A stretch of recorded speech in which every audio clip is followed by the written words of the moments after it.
我叫檸茶啦。係點樣咧？檸茶即係話説，即係我考完 DSE，跟住會有畢業禮呢樣嘢啦。係之後我係有個男朋友，但係我爸媽係唔知情嘅。之後我會想佢，即係我畢業禮嗰日佢嚟，但係我唔知要點樣同我爸媽開口，因為突然間畢業禮彈咗條友出嚟。咁而家個問題就係老豆老母會嚟，咁你都想你男朋友嚟，係咁就唔知道點樣去介紹呢個人，定係點樣？因為我講翻少少 background 先啦，即係我係讀女校噶啦，咁所以我爸媽認知入邊，我接觸嘅男仔唔多啦。佢知我有男仔 friend 嘅，係跟住但係佢應該唔會 expect 我一個咁 close 嘅 friend，即係甚至係男朋友咁樣啦。你今年畢業，你18歲啊係嘛？係18歲識男朋友係問題喺邊度呢？你屋企好傳統嘅，好保守嘅，傳統咯，係啊，即係因為我叫由細到大都係一個好少男仔嘅環境，突然間有條友彈出嚟，好奇怪咯。咁點啊？你醜婦終須見家翁啊？即係所以我係要點樣同佢開口咧？定係我直接帶條友過去畢業禮之後，好似先斬後奏咁樣？你男朋友又冇啲咩睇法？唔緊要啊！你話我係 friend 都得㗎，得定係點啊？我男朋友係冇所謂嘅，即係哦，佢睇我嘅啫。但係我覺得，即係其實我想講咯，想講咁你咁得啦，你想講係咪？係想講而家係諗緊點講？你而家試下係唔知點開口咯。而家就係我係你老豆。係檸茶，你揾老豆做咩啊？有咩同老豆講啊？我識咗個男朋友，想帶佢畢業禮。你黐咗線啊？唔係你一嚟，因為唔係你冇鋪排嘅咩？你所以我唔知點鋪排咯。即係我平時會好少同我老豆老母講嘢啦，咁我唔知佢點鋪排咯。乜撚嘢啊，大佬你？屌你作文你都要鋪排㗎，你作文要鋪排，你説話要鋪排，你乜撚嘢都要鋪排㗎啦！你屌你喂老豆啊，我嚟緊畢業禮帶埋我男朋友嚟啊！你黐咗線啊！即係可能我會話帶個 friend 過嚟先啊。唔撚係喎，老友，唔撚咩唔係喎，我冇部署過，唔知啊。唔撚係咁啊喂，唔撚係咁喎。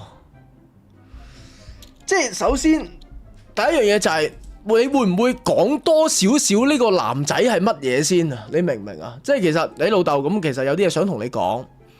咁其實由幾時開始？OK， 我已經係有個男仔朋友，我哋一齊溫書，一齊點點點，一齊點點多。你哋有背景噶嘛？你識咗幾耐啊4年， 4年？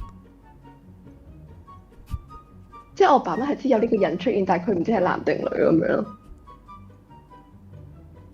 咩知道有呢個人，但係唔知係男定女？即係我要同佢講，可能係住荃灣嗰個啦，咁得啦。養狗嗰個啦。你點樣稱呼佢㗎？咪就係住邊度嗰個咯。喂阿爸，我咪即係一路都有同你講，我有一個住邊度嘅朋友嘅嚟緊啊！我畢業禮想帶埋佢一齊嚟，係咁，然之後就好啊，帶埋一齊嚟啦嚇！咁其實呢，嚇，我同佢就都認識咗好長時間㗎啦。咁過程啦，其實都發現幾適合啊！唔係，等陣先。屌你，點解變咗我喺度幫你諗嘅喎？但係冇理由嘅喎，你應該熟過我喎。我唔熟。你試下。老豆話，即係我咪聽日有畢業禮嘅。係啊。即係我想帶我住邊度個 friend 過嚟一齊。係啊。跟住我同佢都識咗好耐。嗯。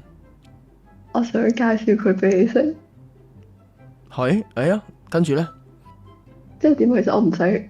我只係強，即係我以朋友嘅身份介紹佢就 OK。唔係你唔想啊嘛，但係你唔想啊嘛。唔係唔想，係我想，但係我覺得講出嚟，我爸媽會想。唔係咁啦。好似我天花板咁樣。咁啦，我諗到啦。某一日你翻屋企嘅時候，你老豆老母喺屋企噶啦，已經 OK。